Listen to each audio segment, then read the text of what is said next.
Hello everyone. My name is Rinosuke Hashimoto. I was a student at Stanford, Japan during the fall 2020 term. And in this presentation, I would like to share with you all my experiences um, and how I applied the classes I took there, and I guess the many lessons I learned, and also on my final research project that I did as part of my final assignment. With this, I hope that I'll be able to give you guys all a good idea of what the program is and the sort of things you could expect if you are accepted as a student. And yeah, I'd also like to share what I spent my time researching. First, I'll talk about why I applied and some general tips on the application. I've been hearing recently, while I don't have the exact numbers, that this program is getting increasingly more competitive. And what I'll say to that is that you shouldn't be discouraged to apply because there are many valuable lessons you can learn in the application process itself. It has changed now apparently into two essays, but when I applied last summer, it was one essay, 300-word limit, and you write about, I guess, why you would be a good fit for the program. I personally wrote about my life, which involved me living in the States before and me assimilating back into Japanese culture. It also focused on my interest in philosophy and literature.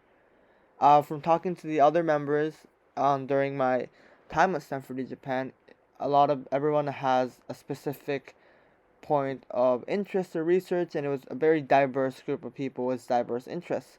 So, if you're going to apply, I suggest that you sort of emphasize what your interests are and also emphasize what you want to accomplish at this program. It also led me to connect with many other students um, who we all keep in contact to this day through social media and such. So if you want to make contact with people who have different interests and different hobbies, and but they're all united by this common goal of trying to understand Japan and the United States and this sort of academic curiosity. So if you're that sort of person, I think this program is definitely for you.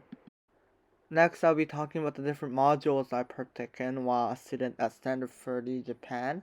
And during your time here, you'll be partaking in 11 different modules, which is around 11 weeks, and some additional weeks doing your final paper, which I'll get to later. But um, out of the 11 modules, one of them is an introduction icebreaker sort of class. So there are no guest lectures. So there are about 10 different modules focusing on different topics that have different leaders in their fields come and talk about the topic. Um, on my slide, there are 4 guest lecturers that were present during my time at Stanford, Japan, and while that may be subject to change, I'd like to talk about my experiences and the sort of a general idea of what sort of education you'll be getting here. On the top left, you have a former ambassador to Japan from the United States, uh, John Roos, who came here to the program and talked about the U.S. Japan security relationship, the role of democracies in a modern world, and I was able to actually have a one-on-one chat with him after class on a separate occasion because what Stanford Japan does is that if the guest lecturers are okay with it, they give you their contact information and you're able to ask them questions and continue your education onto that topic by yourself. Um, Below him on the bottom left is Professor Carson, who is a world-renowned, um, I guess, historian and researcher on the works of Martin Luther King Jr. And he talked about civil rights and the civil rights movement. Next to him in the middle is Professor Gary Mackay, who is the leader of the leader or the head teacher of SPICE, the organization that manages Stanford, Japan, and he talks about Japanese American um, relation in the sense of like immigration and how Japanese people lived in the United States and still do in the United States. And lastly, we have um, Miss Kei Ashizawa, who talked about the percentage of women in both America and Japan that occupy leadership positions and on gender equality. I picked these four people because they reflected my interest in the social studies and history and um, that sort of stuff. But there's so many other teachers and so many other things that you're taught while in this program that there's something for everyone. For for each module, you partake in a discussion board before to talk about the topic beforehand with with the other students, and after that, you submit assignments by watching a video lecture to prepare yourself for the actual talk with the guest lecturer. And this allows for one to be prepared for the lecture while also learning about the topic on your own, and then being able to ask the person who, for most of the time, the person who actually gave the lecture, direct questions on it. Lastly, I like to talk about the final paper and the drafts.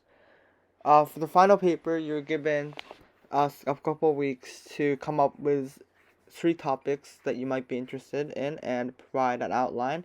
And after you get your topics approved, you write a draft that the teacher will uh, grade and also send you reflections on. And after that, you're going to send the revised version as the final draft. This is a pretty long process, and you're given ample time to do it. So as long as you have proper time management, it is actually a quite fun activity, I think, or it's rather an interesting activity that leads you to learn a lot of new things about your favorite subject. As for the final paper itself, I wrote about this topic called Considerations on a Psychoanalytical Diplomacy, a history and analysis of death and desire in the US, Japan, and the US Japan relationship, which was a paper I did that focused on philosophy, psychoanalysis, and international relations, which looked at the US Japan relationship through those lens. Um, there's a lot of different topics that people wrote about for their final paper, and the program gives you pretty much free reign to write about whatever fits your points of interest. Speaking from personal experience, I actually had a lot of fun writing this because I was able to use the knowledge that I acquired through this program and also researched into various sources, books and websites and whatnot to argue my point, which is a very important lesson because, we're all high school students, but we eventually have to do that more so in university.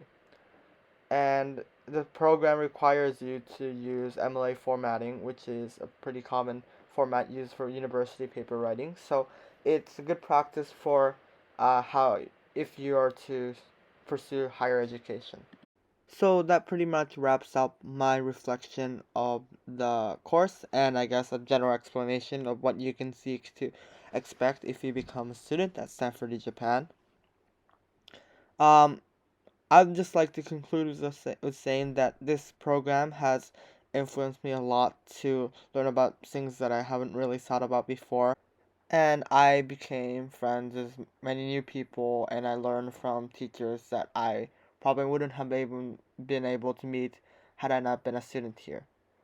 I hope that if you are watching this, that I answered your questions, and that if you do decide to apply to Stanford, Japan, I wish you the best of luck, and I hope that you have as great of a time at the program just like I did. Thank you for listening, and I hope you all have a good day, good night, or everything. Good afternoon. Bye.